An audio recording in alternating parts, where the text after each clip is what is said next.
you know, London. If you are not in London, KFC can hamburgers.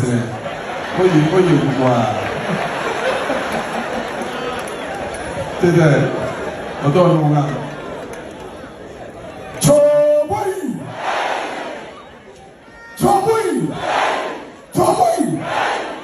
My brothers and my sisters,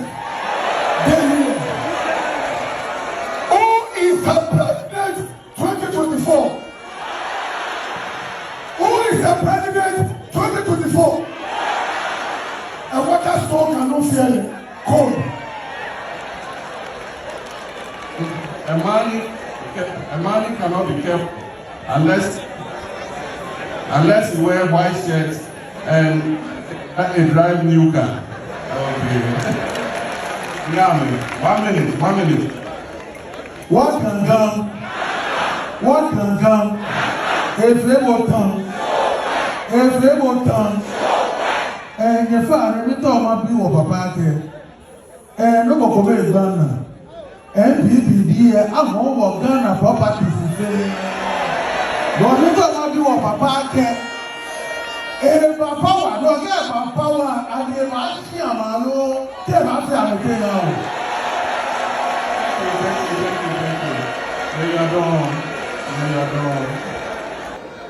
The boxers are taking advantage. Let's talk about boxing. We built this arena.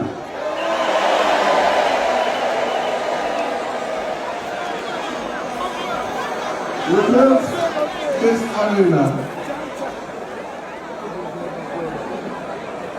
2024, Mofemo, Gano Oyano to have John Mahama. Miss Eva, never had a war. I got there. Not me, no one told her. What you want to do? We did. What are you going to do?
Today,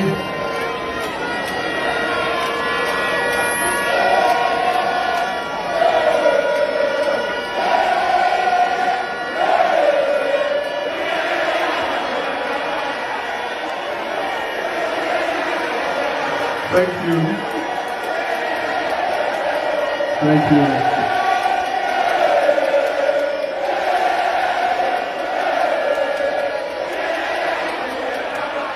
you. Thank you.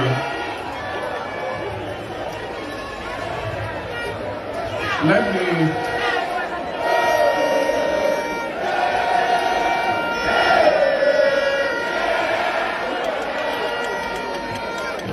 thank you.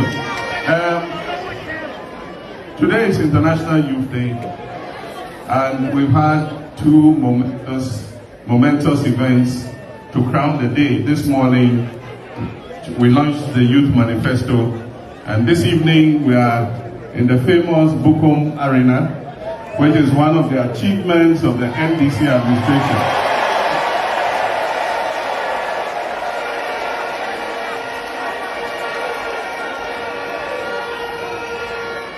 I'd like to acknowledge my running mates and the incoming Vice President of the Republic of Ghana,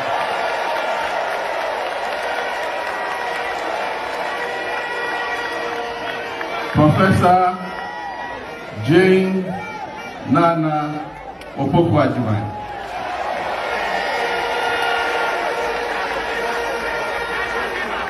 I'd like to acknowledge our youth commander,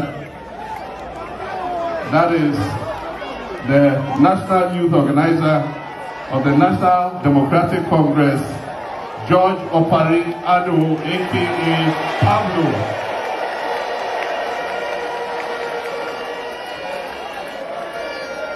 And his deputies are here. Osman, where are they? Rise and let's acknowledge you. Thank you very much. Thank you very much. Let's go straight to business. Like I said, we did the Youth Manifesto this morning, and this evening it is conversation with the youth in the Bukom Arena. Just before I came in, I heard DKB cracking some of his jokes.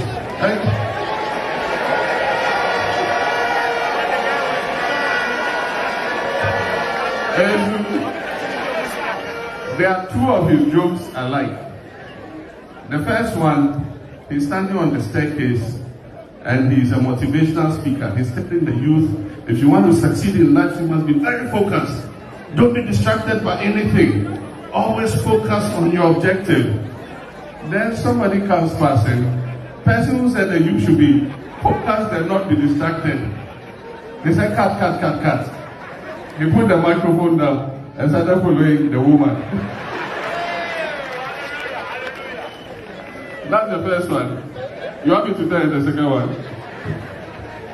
The second one, he was talking about how different people fight from different parts of the country. And he started with the gun fighter. He said, "Well, ma chotufle, ma pamoneke."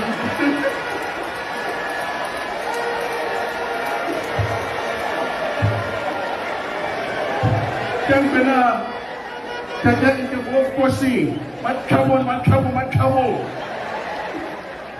It says the gunman will tell you what he will do to you before the fight starts. Then he said the account one, he will tell you who he is. What do you mean? Your friend in an argument. A doom store soon in a see. And he said the worst one is the Zongo boy. And then you fight. He said the fight never ends. After you finish, the next morning he'll come. To acquire a call and run and maybe and say, me back, you don't hope you. Shout out for DKB.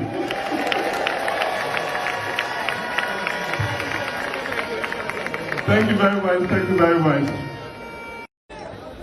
My name is Joshua Boydo, popularly known as Kaliji. I'm a digital influencer. I'm a chef on Twitter. I cook politicians and all that. So I have two questions. One is about the brain drain in the country. The Ghana at the moment, you have a very youthful population, and most of the youth are leaving the country. They are all going to the UK and the United States, Europe, trying to find jobs because we're told that the payroll is full and there are no jobs in the country. I've seen the 24-hour economy, I've done my research, and I think it's a brilliant policy, by the way. But aside that, what other policies are being put in place to reduce the brain drain? And also the second thing is, a lot of us keep saying that all politicians are friends. So what is the assurance that if you are elected into office again, politicians and people that have been heavily involved in state capture will be prosecuted and put behind bars? Yeah, my son Sharaf has spoken about you several times. But thank you very much for what you do.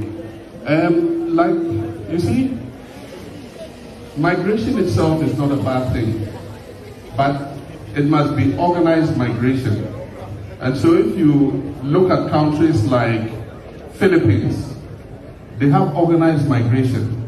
And so what they do is they give their young people skills training in hospitality, in nursing, home care, in seafaring, in so many other vocations.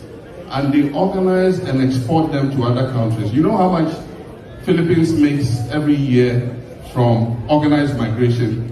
$30 billion. $30 billion a year.